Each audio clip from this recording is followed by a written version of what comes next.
আমরা ধারাবাহিকভাবে ভগবদ্গীতা থেকে আলোচনা করছি।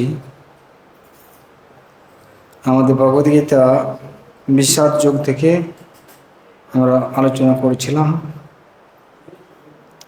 তো এখানে আমরা দেখতে পাচ্ছি অর্জুন যুদ্ধ করতে চাইছে না, তা অনেক কারণ দেখেছি। প্রথমত হচ্ছে তার করুণা, কাদের প্রতি না যারা তার সাথে যুদ্ধ করছে, পক্ষ বিপক্ষ সকলের প্রতি করুণা, যে এরা মারা যাবে এই যুদ্ধক্ষেত্রে, তা আমি চাই না এই যুদ্ধ করতে। তার অর্জুন বলছে যে আমি নিজে কোনো রাজ্য সুখ ভোগ করতে চাই। একটা যে করুণা, দ্বিতীয় হচ্ছে আমি রাজ্য চাই না। তা আমি যদি রাজ্য না চাই তা আমি কেন যুদ্ধ করতে যাব? ঠিক কিনা? আমি সুখী হব না, কেননা আমি একা একা কী করে সুখ ভোগ করবো? যাদের নিয়ে সুখ ভোগ করবো আত্মীয় স্বজন সব তো মারা যাবে। তাই আমি যদি ত্রিভুবনও পেয়ে যাই তাহলেও আমার সেটা লাগবে না। তারপরে উনি বলছেন যে পাপ হবে, যদি আমি যুদ্ধ করি সেখানে মারা যাবে আত্মীয় স্বজন, এতে কি হবে? পাপ হবে। তা আমি যুদ্ধ করতে চাই না। আরেকটা হচ্ছে কুল নষ্ট হয়ে যাবে, কুলক্ষয় হয়ে যাবে। অর্থাৎ যুদ্ধক্ষেত্রে যারা প্রবীণ তারা যদি মারা যায় তখন কুলের যে ধর্ম আছে সেটা নষ্ট হয়ে যাবে। কুলের যারা মহিলা রয়েছে তারা বেবিচারী হয়ে যাবে, আর তাদের যে সন্তান লাভ হবে সেগুলো সকলে বর্ণসংকর হবে। বর্ণসংকর সন্তান হলে তারা কোনো ধর্মকর্ম করবে না, পিণ্ড দেবে না, আর পিণ্ড না দিলে তাদের পূর্বপুরুষ সব নরকে চলে যাবে, পূর্বপুরুষ সকলে নরকে চলে যাবে। তাই আমি এই জন্য দায়ী হব, আমি এই জন্য দায়ী হব। অর্জুন বলছে তার জন্য আমি যুদ্ধ করতে চাই না। তো এটা আমরা গত ক্লাসে আলোচনা করেছিলাম।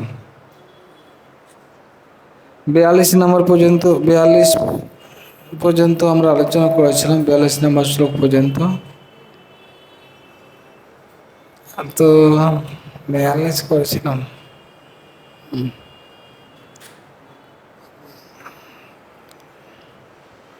তো 42 থেকে আমরা করছি, ঠিক আছে। দোষেরেতে কুলঘ্নানম বর্ণ সংকর কারকি উৎসাদন্তে জাতি ধর্ম কুল ধর্মাশ্চ শাশ্বতা। দোষেরেতে কুলঘ্নানম বর্ণ সংকর কারকি। তো বলা হচ্ছে কি, যারা কুকর্মের মাধ্যমে বংশের ঐতিহ্য নষ্ট করে এবং তার ফলে অবাঞ্ছিত সন্তানাদি সৃষ্টি করে, তাদের সেই দোষের ফলে সর্বপ্রকার জাতি ধর্ম এবং কুলধর্ম বিনাশপ্রাপ্ত হয়। আর বর্ণ সংকর সৃষ্টি হলে তারা কোনো কুলের ধর্ম মানবে না, ধর্মকর্ম করবে না। আর বর্ণ সংকর সম্বন্ধে গতকাল আলোচনা করছিলাম, অর্থাৎ তারা কোনো গর্ভধান সংস্কার করবে না, তারা কোনো বিধিনিষেধ মানবে না, অর্থাৎ সন্তানের জন্ম দেবে, তখন তারা সেরকম সন্তান হবে না, তারা সব শূদ্র হবে। তাই বৈদিক সিস্টেম অনুযায়ী যে সংস্কার আছে সেই সংস্কার করা উচিত। গর্ভধান সংস্কার আছে, সেটা করার মাধ্যমে যে যে বর্ণ সেরকম সন্তান হবে। সনাতন ধর্ম বা বর্ণাশ্রম ধর্মের মাধ্যমে সমাজ ব্যবস্থায় যে 4টি বর্ণের উদ্ভব হয়েছে তার মূল উদ্দেশ্য মানুষকে জীবনের চরম লক্ষ্য মুক্তি লাভে সক্ষম করে তোলা। তা আমাদের 4টি বর্ণ এবং 4টি আশ্রম আছে।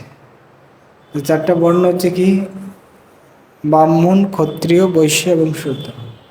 সেরকম 4টি আশ্রম, ব্রহ্মচারী, গৃহস্থ, বানপ্রস্থ এবং সন্ন্যাস। তো এই 4টি বর্ণ এবং 4টি আশ্রমের উদ্দেশ্য হচ্ছে কি, এই বর্ণাশ্রম ধর্মকে বলা হচ্ছে সনাতন ধর্ম। বর্ণাশ্রম ধর্মকে কি বলেছে? সনাতন ধর্ম। সনাতনী কাদের বলে? যারা এই বর্ণ আশ্রম মানে। এখন আমরা সব সনাতনী, হ্যাঁ? তো মানে আমরা যদি সনাতনী বলি তাহলে আমাদের এই বর্ণাশ্রম মানতে হবে। 4টে বর্ণ, ব্রাহ্মণ, ক্ষত্রিয়, বৈশ্য, শূদ্র, এটা হওয়া উচিত। কিন্তু সে কোথায়? ব্রাহ্মণ, ক্ষত্রিয়, বৈশ্য, শূদ্র কোথায়? দেখা যাচ্ছে না। ব্রাহ্মণও নেই সেরকম, ক্ষত্রিয় নেই সেরকম, বৈশ্যও নেই সেরকম, শূদ্রও নেই। আবার ব্রহ্মচারী জীবন দেখা যাচ্ছে না, গৃহস্থ জীবনটা দেখা যাচ্ছে, কিন্তু সে যথার্থ গৃহস্থ নয়। বানপ্রস্থ নেই, 50 বছর পর বানপ্রস্থে যাওয়া উচিত, বানপ্রস্থ হচ্ছে, আর সন্ন্যাসের কথাই নেই। তো তাই এই যে বৈদিক সিস্টেম দেওয়া আছে, এই সিস্টেম যদি আমরা পালন করি তাহলে ক্রমান্বয়ে আমরা মুক্তির স্তরে চলে যাব, তাহলে আমরা ক্রমান্বয়ে মুক্তির স্তরে যাব। কিন্তু আমরা সেই সিস্টেম তো পালন করছি না, আমরা সেই জন্য এখানে আটকে যাচ্ছি। যেমন ধরুন, ব্রহ্মচার্য জীবন সম্বন্ধে কোথাও ট্রেনিং দেওয়া হয় না। গুরুকুল সিস্টেম ছিল আগে, ব্রহ্মচার্য শিক্ষা দেওয়া হতো। এখন স্কুল কলেজে যাচ্ছে, সেখানে ব্রহ্মচার্য শিক্ষা দেওয়া হচ্ছে, শিক্ষা দেওয়া হয়নি। ছেলেমেয়েদের ব্রহ্মচার্য শিক্ষা দিয়েছেন, তাহলে তাদের চরিত্র কি গঠন হবে, তাদের মানে ভিত্তিটা নষ্ট হয়ে যাচ্ছে। তারপরে গৃহস্থ জীবনের সম্বন্ধেও তাদের ট্রেনিং দেওয়া হচ্ছে না। গৃহস্থ আশ্রম মানে সেখানে ভগবানের আরাধনা করবে, গৃহস্থ থেকে ভগবানের আরাধনা করবে। গৃহস্থ আশ্রম, এটা হচ্ছে আশ্রম। আশ্রমে কি হয়? ভগবানের আরাধনা হয়, সেটাই আশ্রম। আমি বলি গৃহস্থ আশ্রম, তাহলে গৃহস্থের মধ্যে ভগবানের আরাধনা করা উচিত, কিন্তু সেটাও মানুষ জানে না। বর্ণাশ্রম চারবতা পুরুষেন পরপুমান না উৎপাদে জ্যোতিরতি সময় এই কে বলম। হচ্ছে এই বর্ণাশ্রম ধর্মের উদ্দেশ্য হচ্ছে কি, ভগবানের প্রতি আসক্তি জাগরণ করা। যদি সেটা না হয় তাহলে সেটা পরিশ্রম হয়ে যাচ্ছে। এইসব করে আমি বর্ণ আশ্রমের মধ্যে রয়েছি, সেগুলো সব পরিশ্রম হয়ে যাচ্ছে। তাই বর্ণাশ্রমে গৃহস্থ জীবন সম্বন্ধে তার কোনো ট্রেনিং নেই। তারপরে গৃহস্থ জীবনের পর যে বানপ্রস্থ, কেউ বানপ্রস্থে যাচ্ছে? 50 বছর পর বানপ্রস্থে যাওয়া উচিত, কিন্তু বানপ্রস্থে কেউ যাচ্ছে না। অর্থাৎ সংসার ত্যাগ করা উচিত, তারা মৃত্যু পর্যন্ত সংসার থেকে যাচ্ছে। কিন্তু 50-এর পর ছেলে মেয়ের পর দায়িত্ব দিয়ে আধ্যাত্মিক কাজে সে বেশি করে পড়বে, ঠিক না? তারপরে সন্ন্যাস, পূর্ণরূপে সে ভগবানের চিন্তায় মগ্ন হয়ে গেল, তারপরে শরীর ত্যাগ করে ভগবানের কাছে চলে যাবে। এটা হচ্ছে আমাদের বৈদিক সিস্টেম। কিন্তু এই বৈদিক সিস্টেম বা সনাতন ধর্মের যে সিস্টেম, এটা বৈদিক শিক্ষা, কিন্তু সেটা কেউ অনুসরণ করছে না। এখন শুধু কি করছে? শুধু কি সংসার ধর্ম বড় ধর্ম, ঠিক আছে? সংসারের মধ্যে রয়েছে, কিন্তু তারপরে সংসারের পরে তারা আছে সংসার, গৃহস্থ ধর্মের পর কি আছে? বানপ্রস্থ ধর্ম। তো তখন আমাদের কি করতে? ভগবানের চিন্তা বেশি করে বাড়ানো উচিত, কিন্তু চিন্তা বাড়ছে না।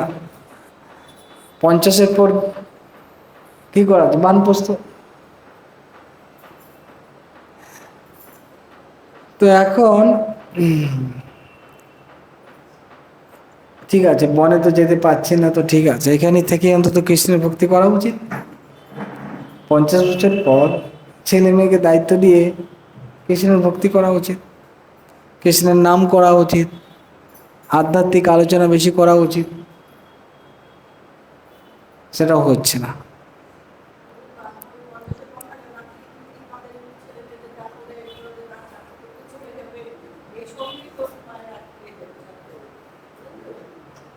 তাই দায়িত্বের কোনো শেষ নেই, দায়িত্ব কোনোদিন শেষ হবে না। আপনাকে মায়া কোনোদিন ছাড়বে না, মায়া কোনোদিন, মায়া ঠিক কাজে লাগাবে, ঠিক না? বিভিন্ন রকম অজুহাত দিয়ে কাজে লাগিয়ে দেয়। তা অনেক সময় মানুষকে বলে গীতা পড়ুন, এখন কি বয়স হচ্ছে গীতা পড়ার? এখন যুবক বয়স, এসব গীতা পড়ার, ভক্তি করার সময় কখন করবেন? না বৃদ্ধ বয়সে। আর বৃদ্ধ বয়সে কি করছে? বৃদ্ধ বয়সটা কখন? হ্যাঁ, বৃদ্ধ বয়স আর হচ্ছে না।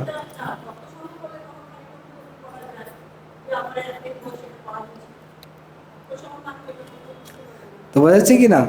তাই বৃদ্ধ বয়সে ভগবানের নাম করে, বৃদ্ধরা ভগবান নাম করছে, তারা আটটা সংসারের মধ্যে তার একটা নিজের সংসার গুছিয়ে নিয়েছে হয়তো, এখন ছেলে মেয়ের সংসার, নাতি নাতনির সংসার এখন দেখছে, সেটাকেও গোছাবার চেষ্টা করে।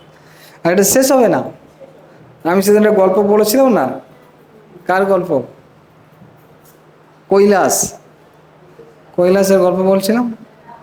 সে কিভাবে তার ছোট থেকে কিভাবে মরে গেল, পরের জীবন কুকুর হয়ে গেল, তারপরে সাপ হয়ে গেল, তাও সে ছাড়ছে না সংসারের মায়া। তাই সংসারের আসক্তি ছাড়া খুব মুশকিল, সংসারের মায়া ছাড়া খুব মুশকিল। এই জন্য ভগবানের ভক্ত সঙ্গ করতো, যেটা বলতেছে ভক্ত সঙ্গ করে সেটা বুঝতে পারবে। তাই মানুষ যে বলে বৃদ্ধ বয়সে ভগবানের নাম কর, এটা হচ্ছে কি? নিজেকে ঠকাচ্ছে, নিজেকে ঠকাচ্ছে, নিজেকে ঠকাচ্ছে। বৃদ্ধ বয়স কখনো হবে না, আর বৃদ্ধ বয়সে তো করাও কঠিন আছে, ভগবানের ভক্তি করা কঠিন। প্রভুপাদ একটা কথা বলছে, কাঁচাতে না বাঁকালে বাস, পরে করবে ঠ্যাস ঠ্যাস। কাঁচা অবস্থায় বাঁশকে যদি বাঁকি দেয়, তখন সে ঝুড়ি টুড়ি বানানো যায়, দেখেছেন? আর পাকা বাঁশ দিয়ে ঝুড়ি হবে? হবে না, ও ভেঙে যাবে। সেরকম আমরা যখন কাঁচা অবস্থায় আছি, তখনই আমাদের এইসব করতে হবে, আমাদের সংস্কার দিতে, ভগবানের নাম করা, ভগবানের ভক্তি করা, এটা অভ্যাস করতে হবে। তাই বৃদ্ধকালে তখন করতে পারবে। আর বৃদ্ধকালে তো অনেক রকম রোগ ব্যাধি ইত্যাদি আসবে, তখন আর কি ভগবানের নাম হবে? আর কত চিন্তা, কত কত কিছু হিসাব নিকাশ। তো শঙ্করাচার্য বলেছেন, হাই, যুবকেরা খেলাতে খুব মগ্ন। যুবকেরা কি করছে? যুবক না, শিশুরা, শিশুরা কিসে মগ্ন? খেলাধুলায় মগ্ন। দেখবেন ছেলেরা সবসময় খেলছে খেলছে খেলছে দিন রাত্রি। এখন যদি দেখা যাচ্ছে না, তারা মোবাইলে খেলছে বা কী করছে, কিন্তু আগের দিনে খেলতো দিন রাত। শিশু ক্রীড়া আসক্ত, যুবকে কি হচ্ছে? যুবক অবস্থায় কি? প্রেমে মত্ত। দেখি না, ছেলে মেয়ে তারা প্রেমে মগ্ন। আর বৃদ্ধ বয়সে কি না, কি পেয়েছে কি পায়নি তার হিসাব মেলাতে মগ্ন, চিন্তাগ্রস্ত। বৃদ্ধ বয়সে কি? চিন্তাগ্রস্ত, কি পেয়েছি কি পাইনি তার হিসাব মেলাতে। হাই, তাই মানুষ কেউ ভগবানের সমানে চিন্তা করছে। এইভাবে সে বাচ্চা এইভাবে চলে যাচ্ছে খেলতে খেলতে, যুবকটা চলে যাচ্ছে তার এইভাবে সংসার করতে, আর বৃদ্ধ বয়সে হিসাব মেলাচ্ছে কি পেয়েছি কি পাইনি, এবং সে হতাশার মধ্যে এইভাবে জীবনটা কাটিয়ে দিচ্ছে। কিন্তু কেউ ভগবানের ভক্তি করছেন, কোনো স্টেজেই করছেন। এটা শঙ্করাচার্য বলেছে। কে বলছেন? তাই আমাদের শিক্ষা নেওয়া উচিত যে ভগবানের ভক্তিটা ওই রকম নয়, প্রথম থেকেই করতে হবে। ভগবানের ভক্তিটা এখন থেকে করতে হবে, শিশু অবস্থা থেকেই করতে হবে। যেটা প্রহ্লাদ মহারাজ কি বলছেন, কৌমারেত আচরিত পাজ্ঞ ধর্মান ভগবতা নিহ দুর্লভং মনুষ্যম জন্ম তদুপি অধুপম অর্থদম। এই কুমার বয়স থেকে ভগবানের ভক্তি করো। কুমার মানে 5 বছর বয়স থেকে। এখানে নিশ্চয়ই আপনাদের 5 বছর থেকে বেশি হয়ে গেছে। হ্যাঁ, এখন একটা দুজন ছেলে ছাড়া সবগুলোই 5 বছর পেরিয়ে গেছে, তো সবারই বয়স শেষ হয়ে গেছে ভক্তি করা। কিন্তু আমরা যদি বলি বৃদ্ধ না, পরাত্মা বলছে কুমারম আচরিত পাগ্য ধর্মান ভগবতানীয়। কেন না, এই মনুষ্য জীবন দুর্লভ, দুর্লভম মানুষম জন্মম। এই মনুষ্য জন্ম দুর্লভ, ভগবানের ভক্তি করার জন্যই তো আমাদের জন্মটা পেয়েছি। আমরা তো আর 5টা পশু পাখির মতো জীবন অতিক্রম করতে পারি না। এই মনুষ্য জীবন, আমাদের মনুষ্য জীবনটা কেন না অর্থতম। মনুষ্য দুর্লভম জন্ম তদপি অধুবম অর্থদম। এই মনুষ্য জীবন হচ্ছে অধুবম, মানে অনিত্য কিন্তু অর্থপূর্ণ। তা আমাদের সেই অর্থ, পরম অর্থ ভগবত চিন্তা, ভগবান ভাবনাতে আমাদের নিযুক্ত করা আছে। তো এই আমাদের জীবনে যা কিছু প্রয়োজন, আমাদের জীবনে যা কিছু প্রয়োজন, সেটার জন্য আমাদের চেষ্টা করা দরকার, কিছু পরিশ্রম দরকার। যেমন ভক্তিবিনোদ ঠাকুর বলছে, যে কোনো ব্যবসা ধরি জীবন নির্বাহ করি, ঠিক না? মুখে বলো হরি হরি, এই মাত্র ভিক্ষা চাই, ধর্ম পথে থাকি করো জীবন যাপন ভাই, ধর্ম পথে থাকি করো জীবন যাপন ভাই।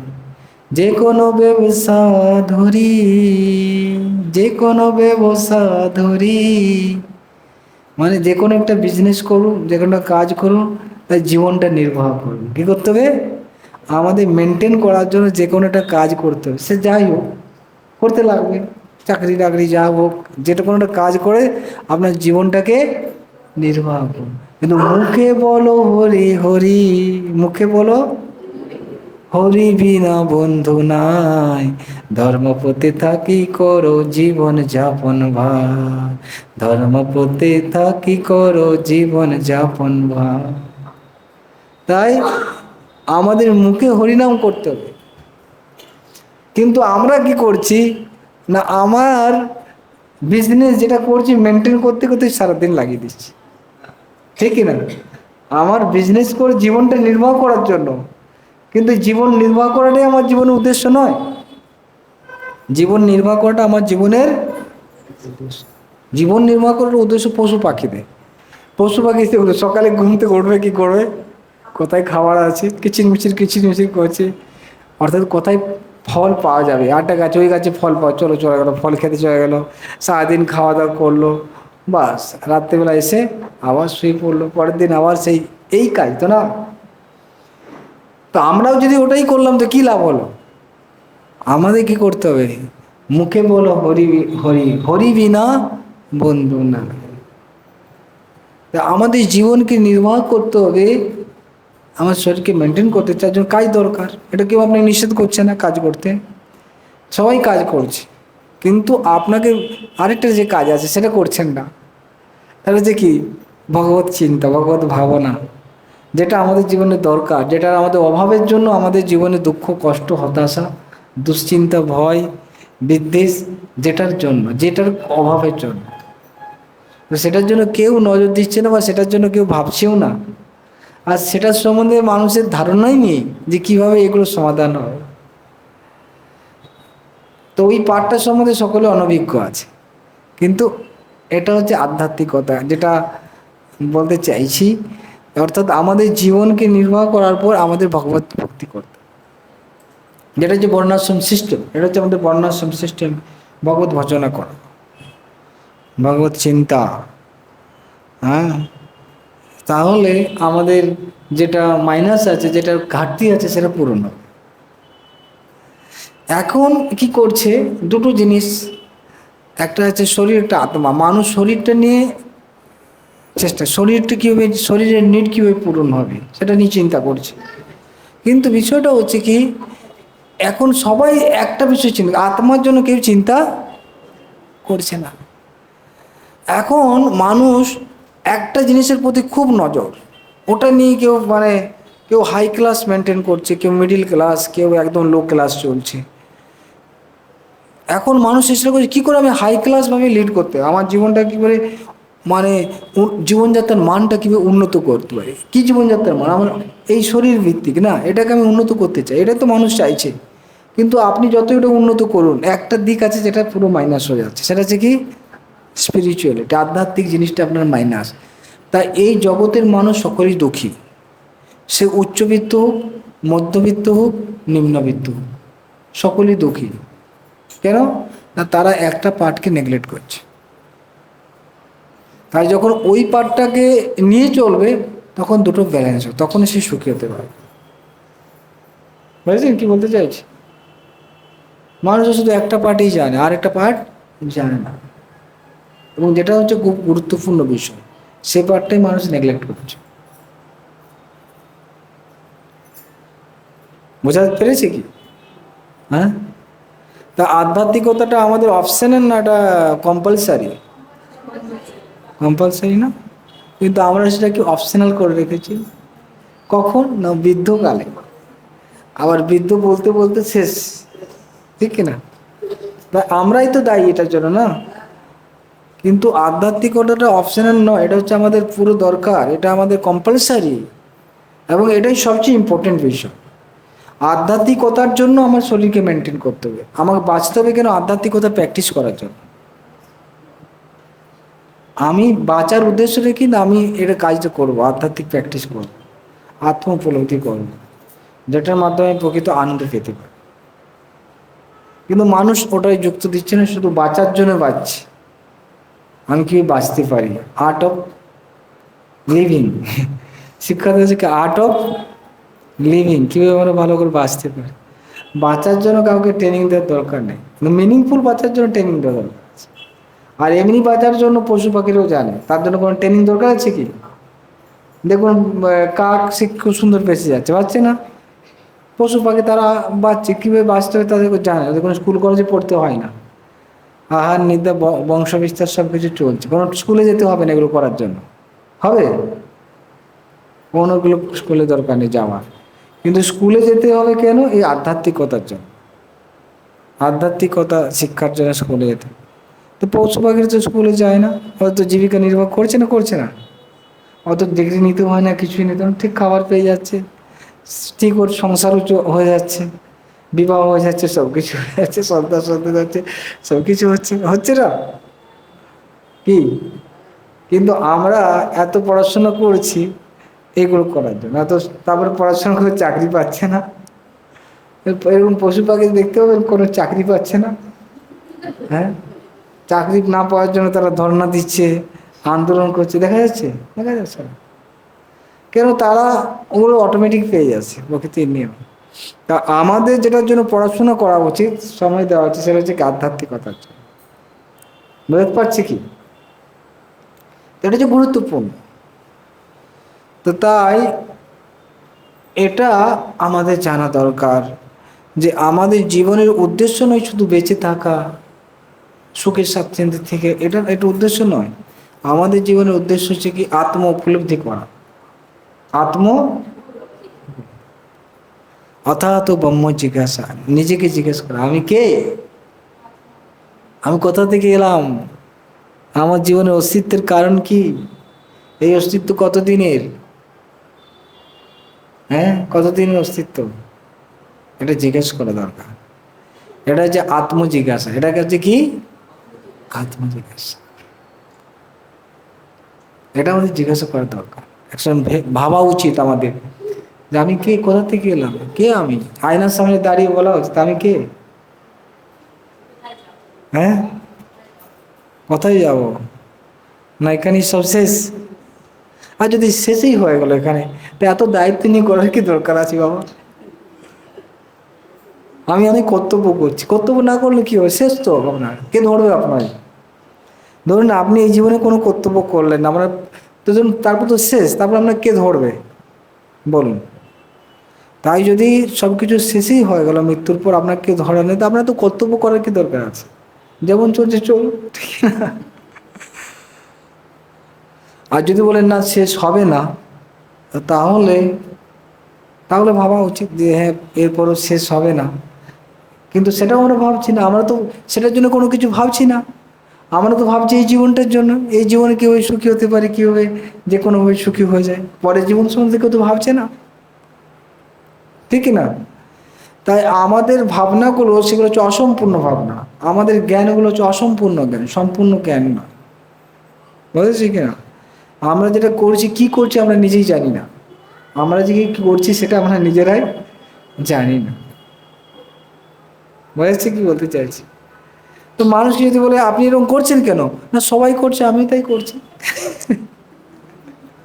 সবাই করছে আমি তাই করছি, এটা উত্তর, আর কিছু উত্তর নেই।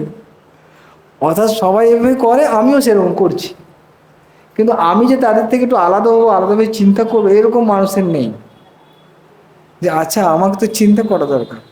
তাই সবাই করছে আমি করবো মানে হচ্ছে করবি, এরা হচ্ছে কি, তারা করবি। কিন্তু এরও থেকে উন্নত হচ্ছে জ্ঞানী, তিনি চিন্তা করে যে আমি এত পরিশ্রম কেন করব, যেটার জন্য আমি চাইছি এত পরিশ্রম করার জন্য, সেগুলো তো পশু পাখিরা পাচ্ছে, তা আমি কেন তো পরিশ্রম করতে যাব? আমি তার থেকে বরঞ্চ এটা নিয়ে চিন্তা করে আমার জীবন সম্বন্ধে চিন্তা করি, এই জগৎ সম্বন্ধে চিন্তা করি, তো তখন সে কি হবে না, সে হচ্ছে মানুষ, সে হচ্ছে জ্ঞানী। সে হচ্ছে কি জ্ঞান। বেশিরভাগ মানুষ আছে কি করবে, তারা সবাই করছে আমি করব, সবাই করে আমিও করি। আচ্ছা তুমি এটা কোশ্চেন করেছো কেন করে, আমি জানি না, আমি এটা এটা আমি জানি না কেন করে, কেন করে আমি জানি না, কিন্তু সবাই করে আমিও করছি, সবাই এভাবে চলছে, সবাই এভাবে আমিও চলছি। এটা বলেছি ইঁদুর দৌড়। ইঁদুর দৌড়, একটা ইঁদুরের পিছনে পিছনে আর ইঁদুরের দৌড়, দেখেন না, ভেড়ার চাল, একটা ভেড়া চলে তার পিছনে পিছনে, কিন্তু কেউ জিজ্ঞেস করেন কোথায় যাচ্ছে। তো এই জগতে একজন একটা মানুষ গাড়ি চালাচ্ছে, খুব স্পিডে গাড়ি চালাচ্ছে, দাদা দাদা কোথায় যাচ্ছেন, কোথায় যাচ্ছেন, একটু দাঁড়ান, কোথায় যাচ্ছে আমি জানি না, আমি খুব ব্যস্ত, আমি হচ্ছে কি খুব ব্যস্ত। আপনি যাচ্ছেন কোথায়, এত ব্যস্ত, এত স্পিডে গাড়ি চালাচ্ছেন, ব্যস্ত যাচ্ছেন কোথায় আমি জানি না, আমি খুব ব্যস্ত, আমি স্পিডে চলছি। এই জগতের মানুষ হচ্ছে সেরকম, খুব স্পিডে চলছে, খুব ব্যস্ত, কিন্তু কোথায় যাচ্ছেন জানি না। তো যেখানে সবাই যায় সেখানে আমি যাব, যেখানে সবাই যাচ্ছে সেখানে আমি যাবো। এখন তারা যদি কোথায় যাচ্ছে গর্তের মধ্যে পড়বে, তো আমিও গর্তের মধ্যে পড়বো, আর কি আছে। তো এটা কি বুদ্ধিমানের কাজ?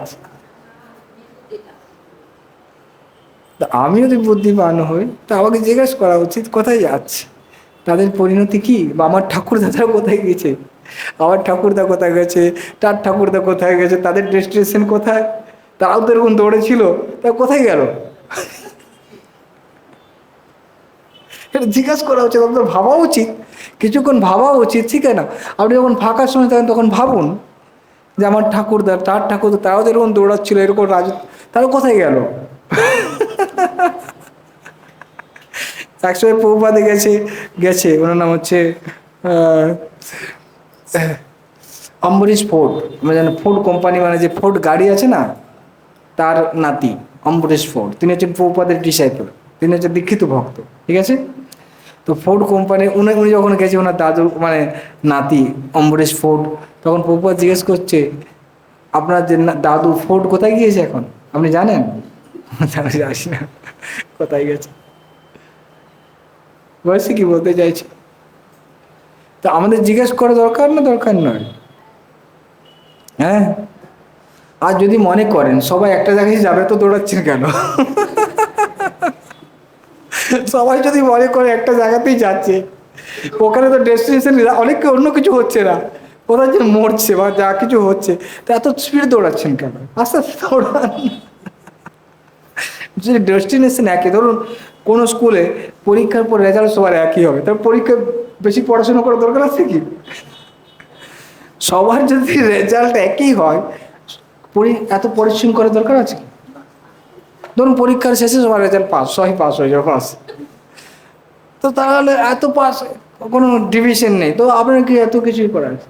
তাহলে সবাই একটাই গতি হবে, সেটা কি অন্তিমে কি হবে, মৃত্যু। তো তাহলে তো দৌড়াদৌড়ি করা কি লাভ আছে? বলো, এত দৌড় ঝাঁপ করার কোনো দরকার আছে কি? না না, আমি যদি একটু দৌড়ঝাঁপ করে মৃত্যু হবে না, আমি অমর হয়ে যাব, হ্যাঁ তাহলে দৌড়ান, ঠিক আছে, এত তো হবে না। কত বড় বড় ব্যক্তি এসছে, সকলের মৃত্যু হয়েছে, হয়েছে না হয়নি? তাহলে এত দৌড়াচ্ছেন কেন, এত ব্যতিব্যস্ত হচ্ছেন কেন? চিন্তা করুন, আপনি কোথায় দৌড়াচ্ছেন, কোথায় যাচ্ছেন? বুঝতে পারছি কি, আমি খুব ব্যস্ত, আমি খুব ব্যস্ত, আমি খুব ব্যস্ত, কোথায় যাচ্ছেন জানি না, আমি কোথায় যাচ্ছি। হ্যাঁ, আমি কি কথা কি যুক্তিযুক্ত বলছি না, আমি কথা বাজে কথা বলছি? হ্যাঁ, কথা যুক্তিযুক্ত আছে তো? এ শাস্ত্রের কথা, শাস্ত্রের কথা এটা বলা আছে, ঠিক না? তো তাই যুধিষ্ঠির মহারাজকে জিজ্ঞাসা করছে এই জগতের সবচেয়ে আশ্চর্যজনক জিনিস কি? যুধিষ্ঠির মহারাজকে উত্তর দিয়েছে, অহনি অহনি ভূতানি গচ্ছন্তি যম মন্দির শেষা স্থাবরম ইচ্ছন্তি কিমাশ্চর্যম অতঃপরম। মানে এখানে আশ্চর্য কি আছে, অনেক আশ্চর্য। বিবি লাইনের শূন্য উদ্যান আছে, আগে ছিল সপ্তম আশ্চর্য, মানে হাওড়ার ব্রিজ ছিল, কোনো নিচে নেই, কিন্তু এখন হয়তো অন্য কিছু এসে গেছে, ঠিকই না? কিন্তু এটা আশ্চর্য নয়, আশ্চর্য হচ্ছে কি, অহনি অহনি ভূতানি, মানে প্রতিদিন ভূতানি গচ্ছন্তি যম মন্দির, প্রতিদিন জীব যমের মন্দিরে যাচ্ছে। যমের মন্দির মানে কি? হ্যাঁ, জমালয়, যমের মন্দির। প্রতিদিন জমালয় যাচ্ছে না, যাচ্ছে না? অনেক মানুষ যাচ্ছে। কিন্তু শেষা স্থাবরম ইচ্ছান্তি, যারা যারা বেঁচে থাকছে, হয়তো আমরা তো আজকে রয়েছি বেঁচে অন্তত, ঠিক না? আমরা সব বেঁচে আছি, কিন্তু আমরা কি বলছি? আমরা কোনোদিন বলবো না, আমাদের কোনোদিন মৃত্যু হবে না। এটা হচ্ছে আশ্চর্য, এটা হচ্ছে সবচেয়ে আশ্চর্য। কিম আশ্চর্য অতঃপরম শেষা স্থাবরম ইচ্ছন্তি, তারা ভাবছে আমরা মরবো না, এটার থেকে আর কোনো আশ্চর্য জিনিস নেই। এটা হচ্ছে সবচেয়ে আশ্চর্য জিনিস, ঠিকই না? আমরা এখানে মরবো না বলে তো এত ঝগড়া করছি না? আমরা যদি মনে করি কালকে মরে যাবো, কারোর সাথে ঝগড়া করবে আজকে? হ্যাঁ, ধরুন আপনি জানতে পারলেন কালকে মারা যাবেন, তা আজকে কারোর সাথে ঝগড়া করবেন? নিশ্চয়ই ঝগড়া করবেন। কারোর সাথে কোর্ট কেসও করবেন না, কেন কালকে মরে যাবেন, ঠিক না? হ্যাঁ, হ্যাঁ, ঠিক হচ্ছে না? বলুন। না না, হ্যাঁ, কেন দৌড়াচ্ছি সেটাই কোশ্চেন। হ্যাঁ, না ওটাই বল, না না না না না না না না না না, আপনি যদি মরবেন, আমি এটাই বলছি, যদি মরবেন সেটাই উত্তর দিচ্ছি, যে আপনি জানেন মরে যাবেন, আচ্ছা কবে মরবেন জানে না, আমি তাই বলছি কালকে যদি মরে যাবেন, তা আজকে আপনি ঝগড়া করবেন? আমি এটাই কোশ্চেন অ্যান্সার দিচ্ছি ওটাই। অর্থাৎ আপনি যদি না জানেন কালকে মানে মৃত্যু, তাহলে ঝগড়া কেন করছি? হ্যাঁ, ওটাই বলতে চাইছি, যদি আমরা জানতে পারি আমাদের মৃত্যু হবে, আর মৃত্যুটা কবে, কালকে হতে পারে। তো জানি না মানে, তার মানে আমাদের কেন, আমি ভাবছি 100 বছর বাঁচবো, এটা তো মূর্খামি। আমার কালকেও মৃত্যু হতে পারে। এখানে কেউ বলতে, ধরুন যারা আজকে বেঁচে আছে, আমি বলছি আমার আজকে ধরুন তো বেঁচে আছে, কালকে তো নিশ্চয়ই আমাদের ভারতে হয়তো কয়েক লাখ লোক মারা যাবে, কিন্তু যারা বেঁচে আছে তারা কি কালকে ভাবতে পারছে 1 লাখের মধ্যে আমি কালকে মারা যাব? হতে পারে খুব সিরিয়াস কন্ডিশনে আছে হাসপাতালে, সে ভাবতে পারে মরে যাবে, কিন্তু অনেক লোক আছে, তার মধ্যে 50% লোক আছে তারা জানে না যে কালকে মারা যাবে, অনিশ্চিত কিনা? তাই আমরা জানি না যে কালকে মৃত্যু হবে। আপনি যে কথাটা বলছেন সেই কথাই আছে, যে আপনি বলতে চাইছেন যে আমরা জানি মৃত্যু হবে, কিন্তু সেই জানাটা কীরকম জানা, সে জানাটা কীরকম, সিরিয়াসনেস নেই। আমি যদি জানি মারা যাব, তাহলে আমি তো আজকে তো সিরিয়াস হব। যেমন ধরুন আপনি যদি জানেন কালকে আপনাকে বোম্বে যেতে হবে না, আপনি আজকে রাত্রে, আজকে সারাদিন গোটাবেন তো, আজকে সারাদিন পুরো প্যাক হবে, ফোন করবেন, হ্যাঁ কোথায় কালকে যাচ্ছি, ওখানে, ওখান থেকে আমি ওখানে প্রসাদের খাবার এটা ব্যবস্থা করে দেবেন, হোটেলটা বুকিং করুন ওখানে, হ্যাঁ 1 মাস আগের থেকে বুকিং করেন। আপনি যদি কালকে যাবেন, তো আপনার হোটেলটা বুকিং করেছেন, কোথায় যাবেন পরে, এই জলের পর কোথায় যাচ্ছে সেখানে কি বুকিং করছেন? সেখানে এরপরে যে জার্নি আছে, যদি বলেন জার্নি শেষ, তাহলে সেটা আলাদা বিষয়। আর যদি বলে জার্নি আছে, সেই জার্নির জন্য কতটা প্রস্তুতি নিয়েছি, আমার ব্যাগ কি গোছানো আছে? যাওয়ার জন্য ব্যাগ গোছাচ্ছি, যাওয়ার জন্য ব্যাগ গোছাচ্ছি না, আবার কি মানে আনছি, কোথায় কি করবো, এখানে আবার কালকে, হয়েছে কিনা? তাই এই জানাটাকে জানা বলে না, এই জানাটাকে জানা বলে না। তত্ত্বজ্ঞান মানে যেটা উপলব্ধি করতে হবে, হ্যাঁ এটা উপলব্ধি করতে পারলাম আমার মৃত্যু আছে, তাহলে কি সঙ্গে সঙ্গে সিরিয়াসনেস হবে, তাহলে তখন কী হবে, সিরিয়াস হবে, ও যে কোনো সময় মরতে পারি, মানে প্রস্তুত হও, রেডি হও। কিন্তু এখন বৃদ্ধ বয়সেও রেডি হচ্ছে না, বৃদ্ধ বয়সও সেও রেডি হচ্ছে না, যে তার মানে সময় চলে এসছে, সেও রেডি হচ্ছে না। আর হ্যাঁ,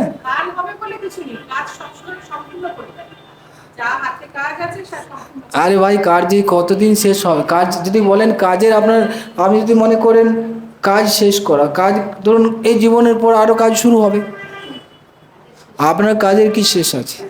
আর যদি ধরুন কাজটা কি কাজ সেটাও জানতে হবে, কাজ কাকে বলে।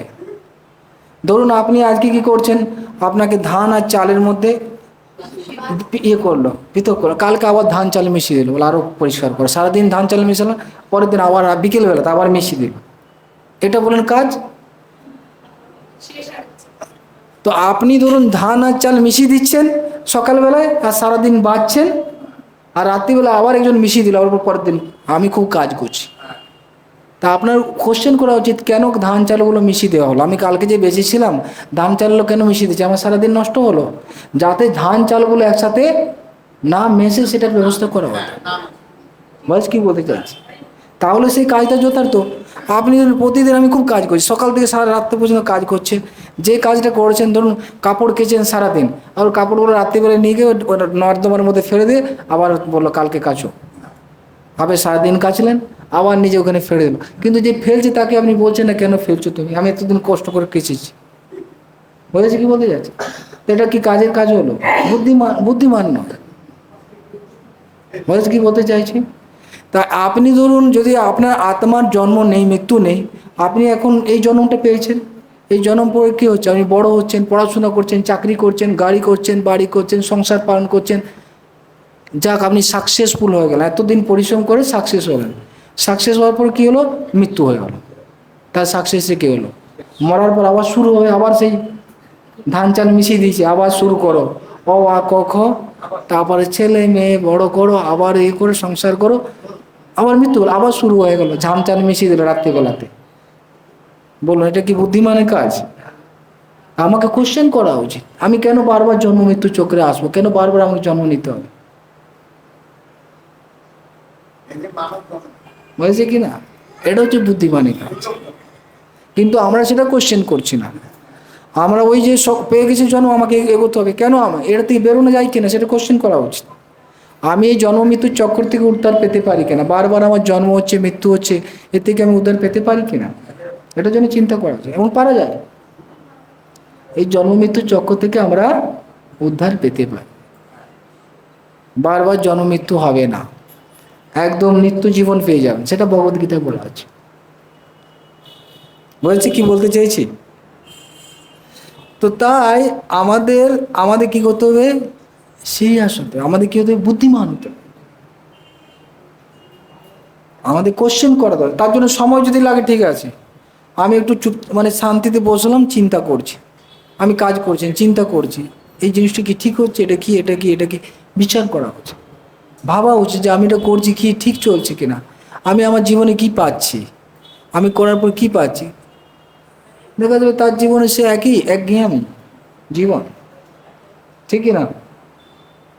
তো তা আমার প্রশ্ন করা উচিত, প্রশ্ন করা উচিত। এটা হচ্ছে যে অথাত ব্রহ্ম জিজ্ঞাসা। এটা কি বলা আছে? অথাত ব্রহ্ম জিজ্ঞাসা, অর্থাৎ ব্রহ্মের জন্য যে জিজ্ঞাসা করছে, যেটা আমি বললাম। এবং এটা মানুষই করতে পারে, অন্য কেউ করতে পারবে না। মানুষ এই কোশ্চেনটা করতে পারবে, অন্য কেউ এটা করতে পারবে। তাই আমি এটা বলতে পারি, যেটা বলতে চাইছিলাম, যদি আমরা জানি যে আগামীকাল আমার মৃত্যু হতে পারে, তো আমাকে আজকের জন্য সেরকম প্রস্তুতি নেওয়া দরকার, অর্থাৎ আমাকে প্রস্তুত থাকা দরকার। আমাকে সেই প্রস্তুত থাকা দরকার কি না, আমার কালকে যদি চলে যায় তার জন্য আমাকে আজকে থেকে প্রস্তুত হতে হবে, ঠিক না? প্রস্তুত থাকতে হবে। হ্যাঁ, প্রস্তুত নিতে হবে। আবার সেখানকার ধরুন ড্রেস পরতে হবে, জানতে হবে কী ড্রেস লাগে ওখানে, মানে ঠান্ডা না গরম, সেখানকার ভাষা জেনে যেতে হবে, সেখানকার কিছু টাকাও চেঞ্জ করে নিতে হবে, হবে না? তো এখন ধরুন আপনি আমেরিকা যান, আপনার ডলার লাগবে, ঠিক কি না? টাকা চেঞ্জ করতে হবে।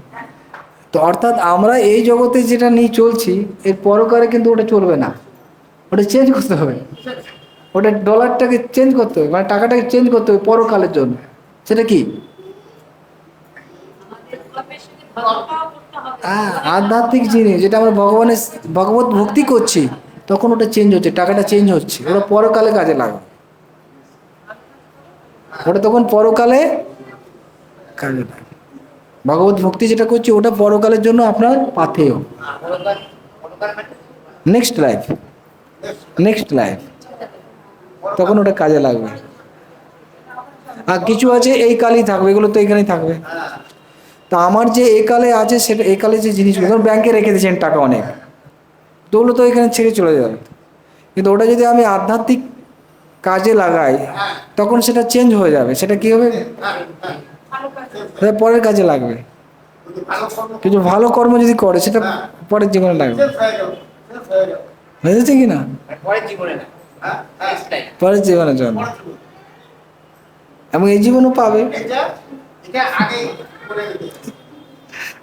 বুঝেছে কি। তো তাই তো সেই জন্য আমাদের এটা ভাবা দরকার। এটা হচ্ছে সব বিজ্ঞান, এগুলো হচ্ছে কি সবই বিজ্ঞান, এটা হচ্ছে সব কিছু বিজ্ঞান, ঠিক না, বিজ্ঞান, এটা সায়েন্স, ঠিক না। তা আমাদের সবসময় প্রস্তুত থাকতে হবে, কি করতে হবে, সবসময় প্রস্তুত থাকতে হবে। আর প্রস্তুতি মানে কি না, আমরা যদি, ভগবান গীতায় বলেছেন যে তুমি যদি মৃত্যুর সময় আমার চিন্তা করো তুমি আমার কাছে যাবে, তো তাহলে মানে আমাকে এমন ভাবনায় থাকতে যাতে আমার চিন্তাটা করতে পারি কৃষ্ণ, আমার যাতে সবসময় কৃষ্ণ চিন্তা হয়, ভগবানের ভাগবত চিন্তা হয়, তাহলে যখন আমি মরবো বাস চলে যাবো।